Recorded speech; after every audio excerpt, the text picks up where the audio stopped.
Kusandi.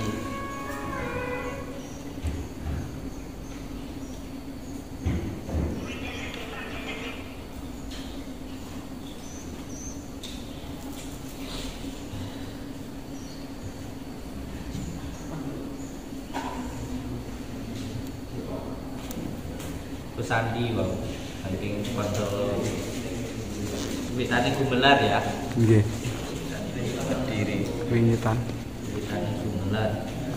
Wingitane gumelar.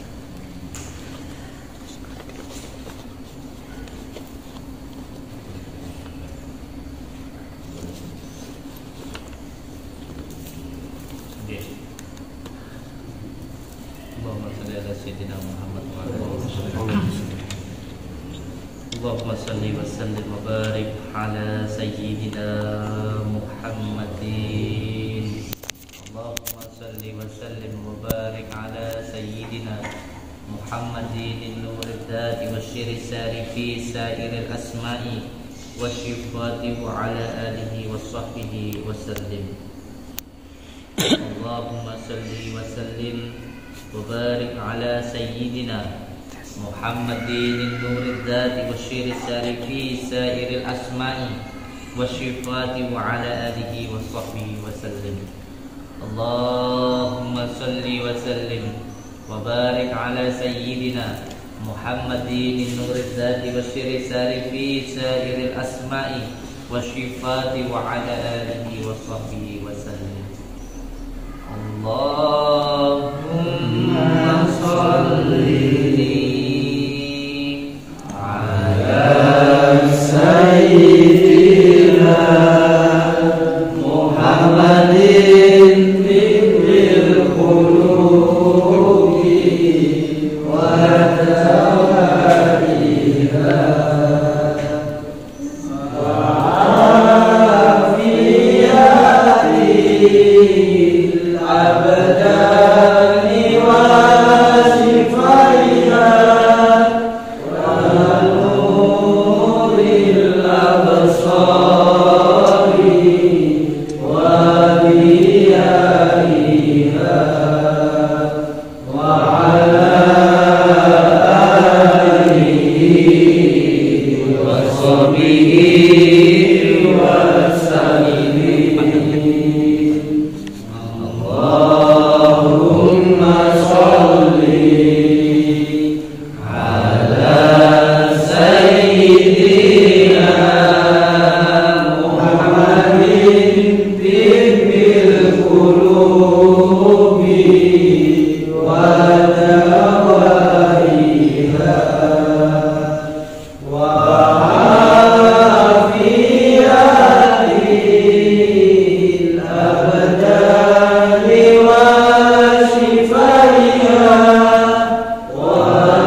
Allahumma salli wa sallim wa barik ala sayyidina Muhammadin nurul dzati wa syirri fi sirril asma'i wa sifati wa ala alihi wa sahbihi wa sallam alhamdulillahi rabbil alamin.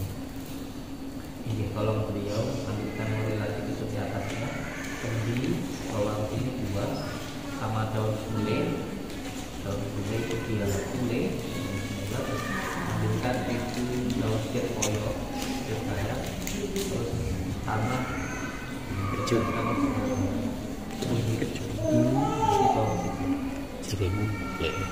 Oke. Assalamualaikum warahmatullahi taala wabarakatuh. Waalaikumsalam warahmatullahi wabarakatuh. Bismillah, alhamdulillah, wa syukurillah wa ni'matillah, wa la hawla wa la quwata illa billah, amma ba'd. Bapak Ibu semuanya, alhamdulillah ketemu nggih. Alhamdulillah kita bisa bersilaturahmi, bertatap muka. Semoga kita bisa doa saling mendoakan dan menjadi saudara sedulur selawat terima kasih kepada Allah. Amin. Amin ya Rabbi. Karena panjenengan dan saya itu sejatinya semuanya sama. Kita itu semuanya hamba. Hamba itu bisanya hanya menerima dari pemberian oleh Allah Subhanahu Wa ta'ala. Kita itu hanya menerima apa yang telah Allah berikan terhadap diri kita. Maka siapa orang yang bisa menerima apa yang Allah berikan, pasti hidupnya itu akan tenang. Makanya tirakat saya itu sebenarnya satu, yaitu senang. Itu tirakat itu. Tirakat kulon itu senang. Itu yang menjadi tirakat saya. Dan kalau ini dengan amalkan, insya Allah hidup dengan nanti ya tentram. Amin. Jadi tirakat saya itu senang. Itu yang menjadi tirakat saya. Masalah puasa, masalah panjenengan zikir, rawat, puasa muti, amalin asma jalur, mungkin santri di sini ngamalin asma karomah, ngamalin sholawat anuritan, sholawat fatih. Kalau sholawat fatih saya langsung dapatnya ijazah dari Muqaddam Thariqah Tijaniyah. Gelar tasbih ini juga ada sanadnya dari Thariqah Tijaniyah. Kalau amalan yang seperti asma payung Rasul, terus amalan-amalan yang berupa ismutat, zikir saman Allah itu dari Thariqah Sayyidina, dari Syekh Abu Hasan Asy'ari. Tetapi dari semua amalan itu tadi, yang paling penting harus senang. Yang paling penting harus senang. Itu dulu kuncinya. Kuncinya harus senang. Bahkan terhadap pekerjaan, terhadap istri dan kehidupan, ini kuncinya harus senang. Kuncinya senang saya. Kalau kita senang dengan apa yang Allah berikan, pasti Allah juga akan senang dengan diri kita. Sampean duwe anak, ya ta? Anake sampean niku seneng yang bergaya seneng, sampean kayak baju seneng, kayak makan seneng. Kira-kira sampean seneng enggak? Seneng. Ngoten niku Gusti Allah nggih ngoten niku. Gusti Allah iku bakal seneng karo wong sing uripe seneng. Makanya saya itu bersyukur. Apa ya, sama Mas Riki, sama Mas Andi itu yang penting senang.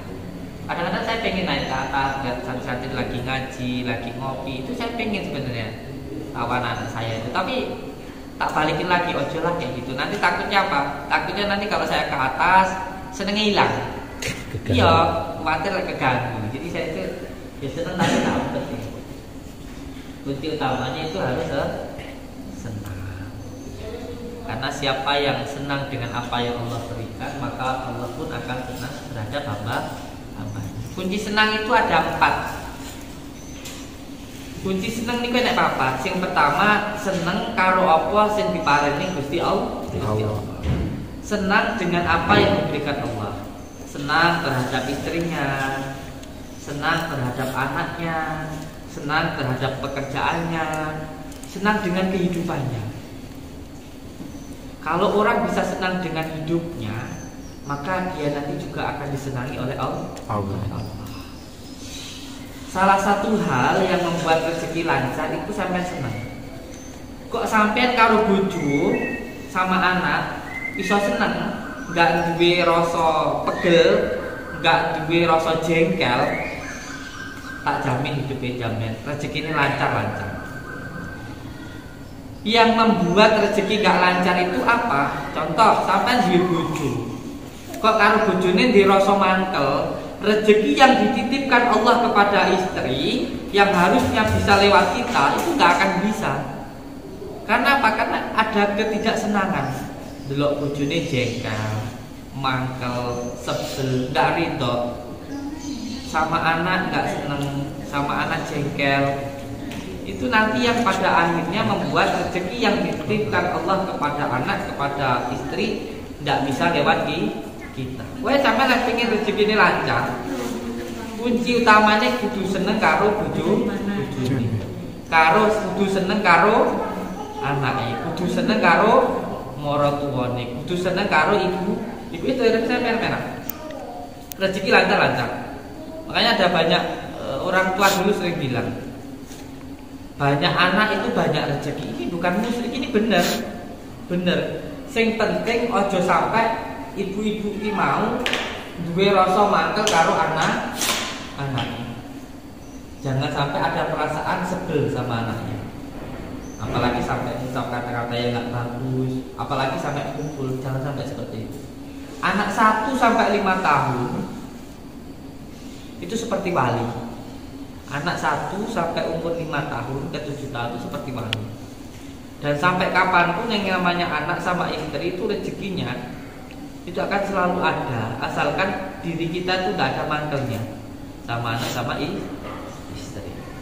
Itu yang pertama, senang dengan apa yang Allah berikan. Yang kedua, senang dengan apa yang Allah perintahkan. Dan jenengan itu ibadah mung sekedar kewajiban, ini nanti jadi beban. Jadi ibadah itu jangan hanya dijadikan sebuah kewajiban, tapi ibadah itu jadikan sebuah kebutuhan. Lek panjenengan wis iso ngrasakne nikmate taat, ora lek maksiat. Percaya to ambek aku. Tenan. Lek sampean wis iso ngrasakne nikmate taat, buka gak sampean maksiat. Sampai maksiat itu sebab urung iso ngrasakne nikmate taat. Lah ngrasakne nikmate taat iki kira ngrasakne nikmate salat, ngrasakne nikmate zikir niku sing diarani makrifat. Makrifat iki gak ulang-ulang lho, kudu ngene kudu ngono gak. Sampeyan iso ngrasakne salatku mung enak. Sampeyan zikir gak pengin wis, berarti makrifat. Sampeyan berarti makrifat. Ngoten mawon. Mergo sing diarani makrifat iku lek cara cah pondokan iku kaya wong mencak jeruk ngene lho. Kayak orang pas jeruk itu loh. Analogikanya seperti itu. Jadi ketika kita megang jeruk, kulitnya itu ketika kita megangnya itu dengan syariat. Ketika mengupasnya itu namanya tarekat. Ketika memakannya itu disebut dengan hakikat. Nah, ketika kita sudah megang, sudah mengupas, sudah merasakan kan sudah yakin. Wong wis ngrasakne, yakin kalau jeruk itu manis namanya hakikat. Ngoten mawon. Simpel ngoten niku. Jadi yang pertama, senang dengan apa yang Allah berikan. Yang kedua, senang dengan apa yang Allah perintahkan. Dan nanti yang ketiga, senang terhadap sesuatu hal yang tidak menyenangkan. Senang terhadap sesuatu hal yang tidak menyenangkan. Masih yota sama niku soro yo kak, rasa soro pasti penak yo kak, terus kepenaan gitu, biasa aja semuanya. Bahkan sampai bisa baik terhadap ini yang selanjutnya yang keempat, bisa baik terhadap orang yang tidak baik kepada diri kita. Kalau panjenengan ingin menjadi orang yang luar biasa atau mendapatkan sesuatu hal yang luar biasa, maka harus mau melakukan sesuatu hal yang luar biasa juga. Kalau baik kepada orang yang baik pada kita itu biasa. Tapi kalau baik kepada orang yang nggak baik kepada kita itu baru namanya luar. Tapi ini nggak bisa dibuat-buat. Ini bisa hanya dilakukan ketika as-sofa, al-wafa dan al-jafa. Orang Jawa bilang upanisau, kabumian, upawasa, muksa. Gitu. As-sofa itu belajar membersihkan hati dengan sholawat, dengan zikir, menata hati lah gitu. Terus nanti as-sofa, al-wafa itu Antara mulut, hati dan tindakan itu satu perbuatan. Nanti al-jafa itu yaitu dicaci dan dibuli sama, dipuji dan dicaci sama. Buat intinya ngeten mawon. Amalan senang tadi juga bisa dengan lakukan dengan cara melakukan 3 tahapan, 3 metode, 3 zikir, yaitu yang pertama adalah ta'abud, taqarrub, azali. Yaitu pertama zikir asma, zikir sifat, terus zikir zat. Bagaimana caranya? Wis ngene wis. Sapa wonge sing gelem melek dimulai dari jam 1 malam sampai subuh, iki kok mesti beda karo wong sing gak gelem melek ke bengi. Karena jam 1 itu zat, jam 2 itu sifat, jam 3 itu orang tua kita, jam 4 itu diri kita. Makanya sholat itu ya 2 rakaat, 3 rakaat, 4 rakaat. Oke. Sapa wong sing gelem melek jam 1 bengi sampai jam subuh mawon, sampai subuh.